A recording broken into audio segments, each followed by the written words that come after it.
मिश्रा, स्वागत है आप सभी का द न्यूज में। आपको बता दें कि सुप्रीम कोर्ट के टिप्पणी के बाद केंद्र सरकार का बड़ा फैसला देखने के लिए मिला है, जहां पर उन्होंने बंगाल में केंद्रीय बलों की 22 कंपनियों को तुरंत तैनात कर दिया है। तो वहीं दूसरी तरफ बंगाल पंचायत चुनाव में सुप्रीम कोर्ट की सुनवाई के बाद ममता बनर्जी अकेली पड़ती नजर आए, क्योंकि कांग्रेस ने भी शुभेंदु का समर्थन किया है, बीजेपी का समर्थन किया है और ये कांग्रेस ने ममता को बड़ा झटका दिया है। आपको बता दें कि जो विपक्षी दलों की बैठक है वो 23 तारीख को होने वाली है और उससे पहले कांग्रेस ने भी ममता बनर्जी का साथ छोड़ दिया है। आखिर क्या है पूरा माजरा, विस्तार से जानेंगे। सबसे पहले बात करेंगे सुप्रीम कोर्ट के फैसले की और 22 कंपनी जो तैनात की गई है सीआरपीएफ की उसकी। तो पश्चिम बंगाल में 8 जुलाई को होने वाले पंचायत चुनाव को लेकर हुई झड़पों का विवाद सुप्रीम कोर्ट तक पहुंच गया है। सुप्रीम कोर्ट की टिप्पणी के बाद अब राज्य चुनाव आयोग ने पंचायत चुनाव में हर जिले के लिए केंद्रीय बल की एक कंपनी तैनात करने का फैसला किया है। ऐसे में चुनाव आयोग बंगाल के 22 जिलों में 22 केंद्रीय बलों की कंपनी को तैनात करेगा। समाचार एजेंसी पीटीआई के मुताबिक सुप्रीम कोर्ट ने बंगाल पंचायत चुनाव को लेकर अपने फैसले में सख्त टिप्पणी करते हुए कहा कि चुनाव कराना हिंसा का लाइसेंस प्राप्त करना नहीं है। दरअसल शीर्ष कोर्ट ने कलकत्ता हाई कोर्ट के उस आदेश में हस्तक्षेप करने से इनकार कर दिया, जिसमें पश्चिम बंगाल में राज्य चुनाव आयोग को 8 जुलाई को होने वाले पंचायत चुनाव के लिए केंद्रीय बलों की मांग करने और तैनात करने का निर्देश दिया गया था।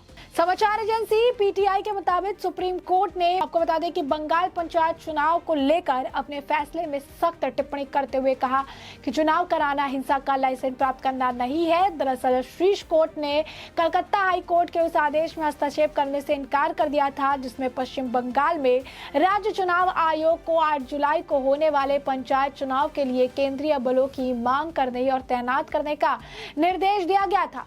शीर्ष कोर्ट ने कहा कि हाई कोर्ट के आदेश में किसी हस्तक्षेप की जरूरत नहीं है और कोर्ट इस संबंध में हाई कोर्ट की ओर से जारी किसी अन्य निर्देश में हस्तक्षेप करने की इच्छुक नहीं है। पीठ ने कहा कि राज्य और एसईसी का प्रतिनिधित्व करने वाले वकीलों ने दलील दी है कि पश्चिम बंगाल के सभी जिलों के लिए केंद्रीय बलों की मांग और तैनाती के लिए हाई कोर्ट के निर्देश में सुप्रीम कोर्ट को हस्तक्षेप करना चाहिए। बता दें कि कलकत्ता हाई कोर्ट ने 15 जून को राज्य निर्वाचन आयोग को निर्देश दिया था कि पंचायत चुनाव के लिए पूरे पश्चिम बंगाल में 48 घंटे के अंदर केंद्रीय बलों की मांग की जाए और उन्हें तैनात भी की जाए। तो बंगाल पंचायत चुनाव में केंद्रीय बलों की तैनाती को लेकर सुप्रीम कोर्ट ने कलकत्ता हाई कोर्ट के फैसले को बरकरार रखा था और इसी के साथ निर्देश का पालन न करने को लेकर राज्य चुनाव आयोग समेत ममता सरकार को फटकार लगाई थी। तो इसी दौरान सबसे खास बात यह रही कि कांग्रेस ने भी इस पूरे मामले में बीजेपी का समर्थन करते हुए टीएमसी का विरोध किया था। कांग्रेस की ओर से वकील ने सुप्रीम कोर्ट में दलील रखते हुए बीजेपी नेता शुभेंदु अधिकारी के पक्ष में स्वीकार किया। इसके बाद ममता बनर्जी की मुश्किलें बढ़ती दिख रही है। बीते कुछ दिनों पहले ही ममता ने कांग्रेस पर तंज कसते हुए यह निशाना साधा था और कहा था कि अगर ऐसा हाल रहा तो फिर लोकसभा चुनाव में समर्थन की उम्मीद ना करें। बंगाल सरकार की ओर से वरिष्ठ अधिवक्ता सिद्धार्थ अग्रवाल और राज्य चुनाव आयोग की ओर से मीनाक्षी अरोड़ा ने सुप्रीम कोर्ट के सामने दलील रखी। दोनों ने सुप्रीम कोर्ट को समझाने की कोशिश की कि कलकत्ता हाई कोर्ट ने 8 जुलाई को होने वाले पंचायत चुनाव के लिए केंद्रीय बलों की तैनाती का आदेश देने में गलती की थी। मतदान की तिथि घोषित होने के एक दिन बाद ही यह फैसला जल्दबाजी जैसा था। उन्होंने कहा कि स्वतंत्र और निष्पक्ष चुनाव सुनिश्चित करने की तैयारियों में कोई कमी या नहीं रहनी चाहिए और इसी का पता लगाने के लिए हाईकोर्ट को कुछ दिन इंतजार करना चाहिए था। राज्य चुनाव आयोग की ओर से वकील अरोड़ा ने कहा कि केंद्रीय बलों की मांग करना राज्य आयोग के अधिकार क्षेत्र में नहीं है।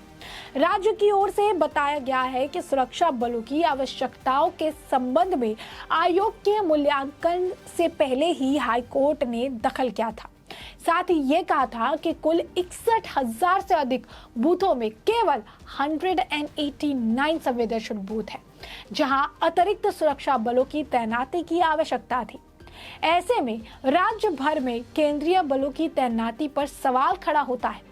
सुप्रीम कोर्ट की ओर से मामले की सुनवाई कर रही पीठ ने कहा कि बंगाल के चुनावों में पहले भी हिंसा देखी गई थी। तथ्य ये है कि हाईकोर्ट आदेश का यह सुनिश्चित करने के लिए है कि पूरे पश्चिम बंगाल राज्य में स्वतंत्र और निष्पक्ष चुनाव आयोजित किए जाए, क्योंकि राज्य एक ही दिन स्थानीय निकाय के लिए चुनाव करा रहा है और ऐसे में हमें लगता है कि उच्च न्यायालय के आदेश में किसी हस्तक्षेप की आवश्यकता नहीं है।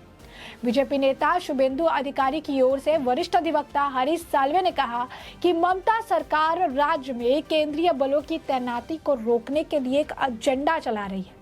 दरअसल शुभेंदु की ही याचिका पर हाईकोर्ट ने आदेश पारित किया था।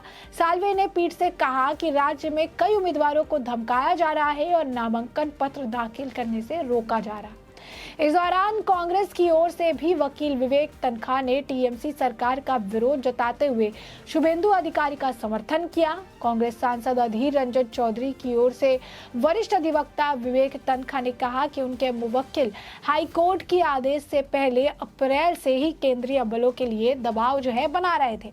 तो साफ तौर पर अगर आप देखेंगे तो पश्चिम बंगाल में ममता बनर्जी एक तरफ तो अलग थलग पड़ गई है, तो दूसरी तरफ हाईकोर्ट का जो फैसला था उसे ना मानने के लिए सुप्रीम कोर्ट में गई। सुप्रीम कोर्ट का उन्हें दरवाजा खटखटाया, लेकिन अब यहाँ पर अगर आप देखेंगे तो सुप्रीम कोर्ट से भी उन्हें झटका लगा और सुप्रीम कोर्ट ने भी केंद्रीय बलों की तैनाती की बात कह दी, जिसके बाद साफ तौर पर बड़ा एक्शन लेते हुए केंद्रीय बलों की तैनाती की गई है। केंद्रीय बलों की तैनाती करते हुए बड़ी कार्रवाई करने की बात कही जा रही थी और इसी को देखते हुए तो बंगाल में तत्काल प्रभाव से सीआरपीएफ की 22 टुकड़ियों को तैनात करने का फैसला केंद्र सरकार द्वारा लिया गया है। पंचायत चुनाव में हिंसा के बीच केंद्र का ये बड़ा फैसला बताया जा रहा है।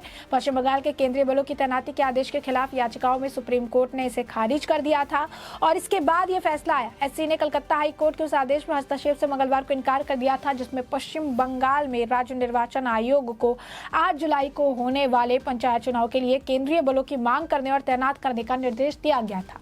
एससी ने यह भी कहा कि चुनाव कराना हिंसा का लाइसेंस प्राप्त करना नहीं है। सुप्रीम कोर्ट ने एससी के आदेश को चुनौती देने वाली पश्चिम बंगाल सरकार और आपको बता दें कि ईसीआई की याचिकाओं को खारिज कर दिया था और इसे कहा कि उच्च न्यायालय के आदेश का आशय राज्य में स्वतंत्र और निष्पक्ष चुनाव कराना था और इसी वजह से ये कड़े फैसले लिए गए हैं। बता दें आपको चुनाव को लेकर बयानबाजी का दौर भी पश्चिम बंगाल में देखने के लिए मिल रहा है। सत्तारूढ़ तृणमूल कांग्रेस ने पंचायत चुनाव जीतने का भरोसा जताते हुए ये कहा था कि शीर्ष अदालत के इस फैसले का पार्टी के चुनावी संभावनाओं पर कोई असर नहीं पड़ेगा। हालांकि विपक्षी दलों ने उम्मीद जताई थी कि राज्य चुनाव आयोग द्वारा टीएमसी के पक्ष में किसी भी पूर्वग्रह को बिना शीर्ष अदालत के आदेश का पालन किया जाएगा। टीएमसी पर हिंसा का सहारा लेने और विपक्षी उम्मीदवारों को नामांकन दाखिल नहीं करने की अनुमति देने का आरोप लगाया जा रहा है और पंचायत चुनाव के लिए 8 जुलाई को होने वाले मतदान के वास्ते नामांकन दाखिल करने को लेकर व्यापक हिंसा के कारण राज्य के विभिन्न हिस्सों में 5 लोगों की मौत भी हो चुकी है, कई घायल हो चुके हैं। टीएमसी सांसद सौगत रायत ने इसे लेकर ये कहा था कि हम न्यायपालिका का पूरा सम्मान करते हैं और अदालत के आदेश का पालन भी करेंगे, लेकिन हम पंचायत चुनाव के लिए केंद्रीय बलों की तैनाती नहीं चाहते हैं। केंद्रीय बलों की तैनाती से केवल भ्रम पैदा होगा। इधर नेता प्रतिपक्ष शुभेंदु अधिकारी ने सुप्रीम कोर्ट के फैसले का स्वागत किया और आश्चर्य जताया कि अगर टीएमसी की जीत का इतना भरोसा है तो उन्हें केंद्रीय बलों की तैनाती का विरोध आखिर क्यों कर रहे हैं। केंद्रीय बलों की तैनाती से आखिर उन्हें क्या प्रॉब्लम है। केंद्रीय बलों की अगर तैनाती हो जाती है तो क्या टीएमसी की संभावना कम हो जाएगी, क्योंकि ये हिंसा नहीं कर पाएंगे, डरा नहीं पाएंगे, धमका नहीं पाएंगे और अपनी ग्राउंड उस पर अपना होल्ड नहीं बना पाएंगे। तो ऐसे में हमने आपको जो पूरा मामला है ये बड़े विस्तार से बताया कि पूरा मामला क्या है, किस तरीके से पश्चिम बंगाल में इस वक्त केंद्र वर्सेस राज्य सरकार का नाम देखने को मिल रहा है। वही पंचायत चुनाव से पहले ममता बनर्जी भी अकेली हो चुकी है और कांग्रेस भी बीजेपी का समर्थन करती नजर आई। तो ऐसे में इस पूरे मामले पर आपकी जो राय हो कमेंट सेक्शन में कमेंट करके जरूर साझा करिए। धन्यवाद।